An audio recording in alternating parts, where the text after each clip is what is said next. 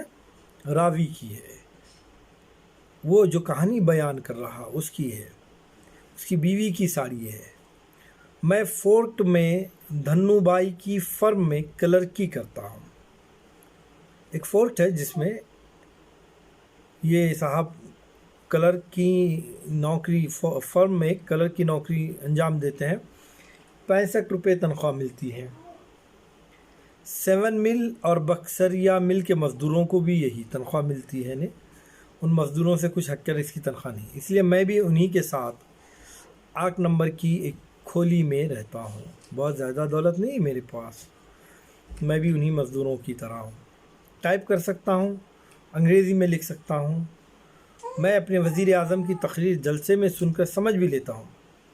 آج تھوڑی دیر بعد وزیر اعظم کی گاڑی مہالکشمی پر آئے گی۔ نہیں، وہ ریس کورس نہیں جائیں گے، مندر میں آئیں گے، وہ سمندر کے کنارے ایک شاندار تقریر کریں گے۔ اس موقع پر لاکھوں آدمی جمع ہوں گے، ان لاکھوں میں میں بھی ایک ہوں گا۔ میری بیوی کو اپنے وزیر اعظم کی باتیں سننے کا بہت شوق ہے، مگر میں اسے اپنے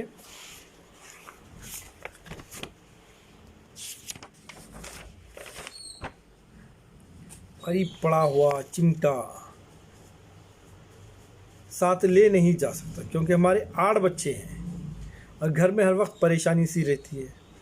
یہ اپنی غربت کا اظہار کریں، جب دیکھو کوئی نہ کوئی چیز کم ہو جاتی ہے، راشن تو روز کم پڑتا ہے، نل میں بھی پانی کم آتا ہے، رات کو سونے کے لیے جگہ بھی کم پڑتی ہے، اور تنخواہ تو اس قدر کم پڑتی ہے کہ مہینے میں صرف 15 دن چلتی ہے، باقی 15 دن سود خور پٹھان چلاتا ہے، اور وہ بھی کیسے گالیاں بکتے جھکتے گھسک کر کسی سست رفتار مال گاڑی کی طرح یہ زندگی چلتی ہے۔ یہ راوی کی زندگی ہے۔ 8 بچے ہیں لیکن اسکول کوئی نہیں جاتا، اسکول میں کوئی نہیں پڑھتا، میرے پاس فیس کے پیسے کبھی نہیں ہوں گے۔ پہل جب میں نے بیاہ کیا تھا، شادی ہوئی تھی، تو ساوتری کو اپنے گھر یعنی کھولی میں لایا، یعنی ان کی بیوی کا نام ساوتری ہے۔ تو میں نے سوچا تھا، ان دنوں ساوتری بھی بڑی اچھی باتیں سوچا کرتی تھی، نازک گوبھی کے نازک پتوں کی طرح پیاری پیاری باتیں۔ جب وہ مسکراتی تو سینما کی تصویر کی طرح خوبصورت دکھائی دیتی تھی مصنف کو۔ وہ ذرا سی بات پر بچوں کو بے تحاشا پیٹنا شروع کر دیتی، اور میں تو کچھ بھی کہوں، کیسے بھی کہوں، کتنی لجاجت سے کہوں، وہ تو مجھے کاٹ کھانے کو دوڑتی۔ موجودہ حال میں پہلے تو بڑی خوبصورت نظر آتی تھی، موجودہ یہ حال ہے کہ میاں بیوی میں جمتی نہیں، کھٹ پٹ ہوتے رہتی ہے۔ پتہ نہیں ساوتری کو کیا ہو گیا، پتہ نہیں مجھے کیا ہو گیا۔ میں دفتر میں سیٹ کی گالیاں کھاتا ہوں اور گھر پر بیوی کی گالیاں۔ شاید میری بیوی کو ایک نئی ساڑی کی ضرورت ہے، شاید اسے صرف ایک نئی ساڑی ہی نہیں، ایک نئے چہرے، ایک نئے گھر، ایک نئے ماحول اور ایک نئی زندگی کی ضرورت ہے۔ مگر اب ان باتوں کو سوچنے سے کیا ہوتا ہے؟ اب تو آزادی آ گئی، اور ہمارے وزیر اعظم نے بھی کہہ دیا ہے کہ اس نسل کو، یعنی ہم لوگوں کو، اپنی زندگی میں کوئی آرام نہیں مل سکتا۔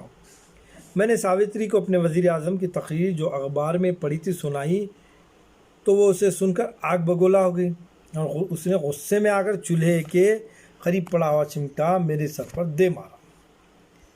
یہ زخم کا نشان جو آپ میرے ماتھے پر دیکھ رہے ہیں اسی کا نشان ہے، میرے ماتھے پر نہیں بلکہ راوی کے، نہیں تو آپ لوگ میرے ماتھے پہ دیکھیں گے، مگر آپ انہیں نہیں دیکھ سکیں گے، میں دیکھ سکتا ہوں۔ ان میں سے ایک نشان تو اس مونگیا رنگ کی جارجیٹ کی ساڑی کا ہے جو اس نے اوپیرا ہاؤس کے نزدیک بھنجی مل بھوندو رام پارچہ فروش کی دکان پر دیکھی تھی۔